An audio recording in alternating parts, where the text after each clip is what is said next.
नमस्कार दोस्तों, आप सभी का हमारे YouTube चैनल पर स्वागत है।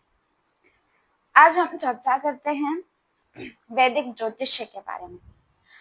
अक्सर लोगों के मन में ये सवाल होते हैं, इससे जुड़े कई सवाल होते हैं कि ज्योतिष्य क्या है, इससे क्या होगा, ये सच है या झूठ है, ये कहाँ तक सच होता है, कई सवाल होते हैं। चलिए दोस्तों, आज इन सवालों के जवाब ढूंढते हैं, बात करते हैं इसके बारे में। आज हमारे साथ अतिथि हैं डॉक्टर गणेश हेगड़े। हम उनके स्वागत करते हैं। Doctor Ganesh Hegde sir, you are welcome to our YouTube channel. नमस्ते। सर, लोग हमेशा सोचते हैं ज्योतिष्य का मतलब हमारे भविष्य जानने की एक जरिया है। क्या ये सच है? और ये ज्योतिष क्या है?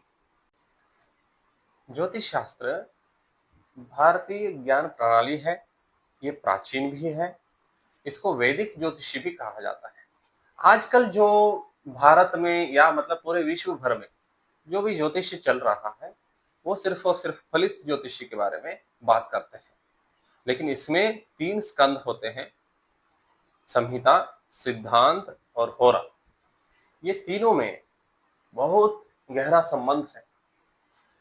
और जो गणित शास्त्र, जैसे सिद्धांत के नाम पर जो कहा जाता है, वो गणितीय शास्त्र है। Astro astrology, astronomy. एस्ट्रोनॉमी का मतलब है खगोल शास्त्र। खगोलीय जो ग्रह नक्षत्र आदि पिंडों की स्थिति और उसके जो चलने का मतलब जो चाल है, वो सब कुछ इन गणितीय शास्त्र से ही मतलब सिद्धांत से ही हम समझ सकते हैं। और संहिता शास्त्र पूरे, यदि ऐसे तौर पर सोचें कि हम भूकंप हो, जैसे प्राकृतिक आपदाएं हो, ये सारे चीज, ग्रहण हो, जो भी हो, हम इससे ही जान सकते हैं, समझ सकते हैं। और तीसरा है होरा शास्त्र, जो फलित ज्योतिष से सीधा संबंध रखते हैं। और ज्योतिष शास्त्र क्यों हमें पढ़ना चाहिए या क्यों जानना चाहिए, क्या ये सही है? हाँ, ये बिल्कुल सही है। बिल्कुल वैज्ञानिक तरीके से, शास्त्रीय पद्धति से हम इसको यदि अध्ययन करें तो बिल्कुल हम ज्योतिष शास्त्र में जो भी चीजें हमारे भविष्य में, देखो, मैं बार बार ये कहना चाहता हूँ, ज्योतिष शास्त्र से हमारे जो भी कष्ट है उसको दूर तो नहीं कर सकेंगे। जैसे एक धनुष से छोड़ा हुआ जो बाण है, वो अपने जो लक्ष्य है वो तो भेद करेगा ही करेगा। हाँ, उसकी गति को कभी नियंत्रण कर सकते हैं, नियंत्रित कर सकते हैं, या हमें समझ सकते हैं, हम समझ सकते हैं कि अभी मतलब हमें सतर्क रहना चाहिए। ये चीजों को, इन चीजों को हम ध्यान में रख सकते हैं। हाँ, ज्योतिष शास्त्र से सीधा हम स्वास्थ्य, करियर, विवाह, धन, मानसिक स्थिति और जो भाग्य है, इसको हम जानते हैं। यह है ज्योतिष शास्त्र। Thank you. हमारे अभी आपने बताया कि ग्रह नक्षत्र आदि के माध्यम से हम बताते हैं, तो जीवन में इन ग्रह नक्षत्रों का उतना इम्पोर्टेंस है?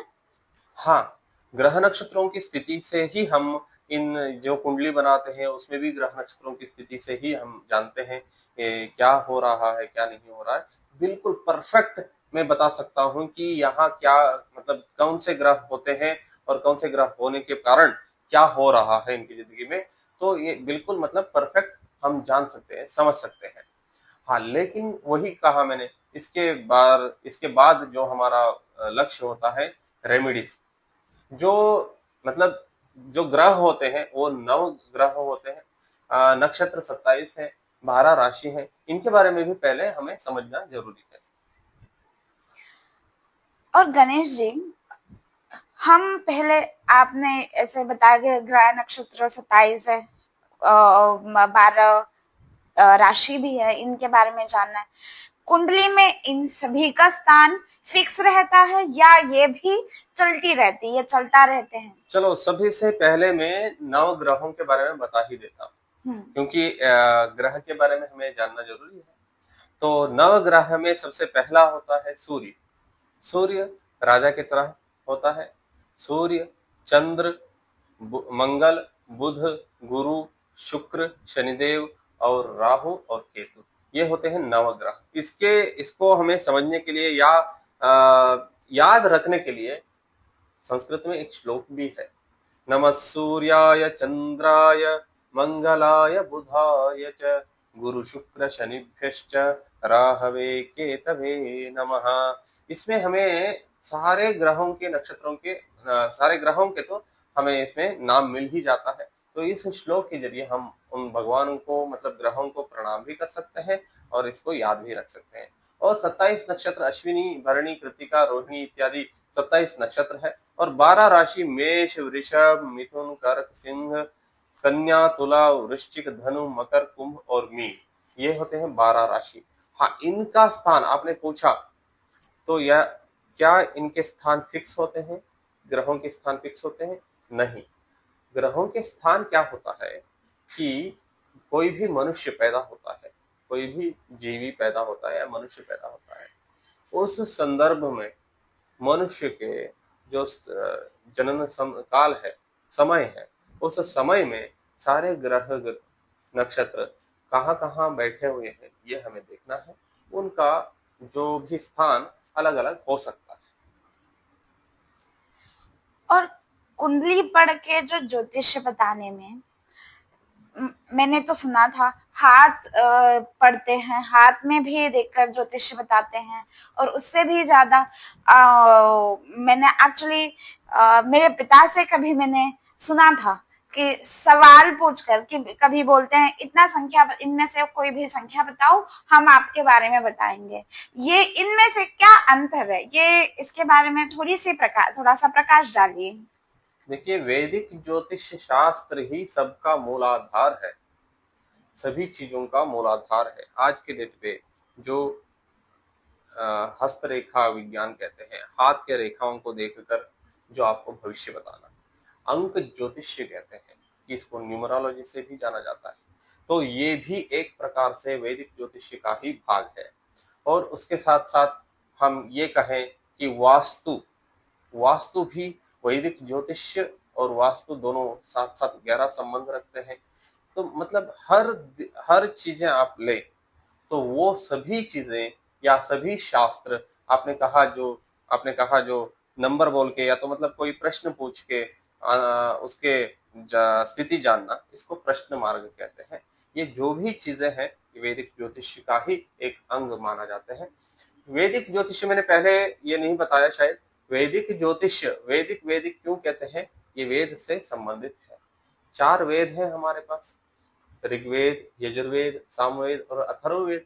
और वैदिक ज्योतिष शास्त्र मतलब ज्योतिष शास्त्र वेद से सीधा संबंध रखता है। क्यों? वेदों को जानने के लिए वेद के अंग के नाम से जाना जाता है ज्योतिष शास्त्र। उसमें भी 6 अंग होते हैं वेदों के। शिक्षा, व्याकरणम, छंदः, निरुक्तम, ज्योतिषम तथा कल्पः चेति षडंगानि वेदस्याहुर मनीषिणः। वेदों के 6 अंग है। 6 अंगों में से मतलब ये 6 अंगों से ही वेद को हम समझ सकते हैं। प्राचीन काल में जैसे मैंने कई बार बताया, लगधाचार्य इस शास्त्र का, ज्योतिष शास्त्र का मूल प्रवर्तक है।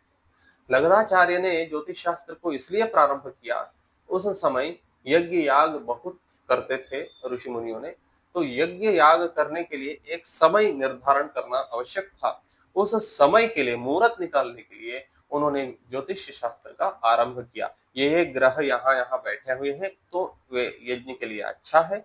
ये बुरे स्थान में मतलब अलग अलग स्थान होता है, अलग अलग ग्रह होते हैं, तो इनका मतलब कहीं बैठना भी अलग अलग शुभ है अशुभ है ये माना जाता है। तो शुभ समय और अशुभ समय मुहूर्त निकालने के लिए इस शास्त्र का आरंभ हुआ। जैसे आपने बताया प्रश्न पूछ के, जो प्रश्न मार्ग में आता है, ये प्रश्न मार्ग भी वैदिक ज्योतिष का ही अंग है। वैदिक ज्योतिष सबसे प्रमुख है, मतलब इंपॉर्टेंट है, और ये सबका मूलाधार है, सभी शास्त्रों का मूलाधार है। न्यूमरोलॉजी हो, वास्तु हो और ज्योतिष हो, और जैसे हस्तरेखा विज्ञान हो या अपना प्रश्न मार्ग हो, जो भी हो वह वैदिक ज्योतिष में ही अंतर्भाव होते हैं। Thank you so much Ganesh ji यहाँ आने के लिए। ज्योतिष से जुड़े हमारे कई सवालों के जवाब देने के लिए।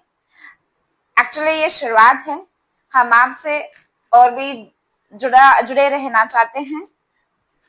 जब भी आपको ऐसा लगे कि मतलब हमें हमारी जरूरत है इन ज्योतिष शास्त्र के बारे में या न्यूमरोलॉजी के बारे में, वास्तु के बारे में, जो भी ज्योतिष शास्त्र के बारे में संपूर्ण, मैंने जैसे बताया, इसमें बहुत सारे शास्त्र जुड़े होते हैं वैदिक ज्योतिष शास्त्र में।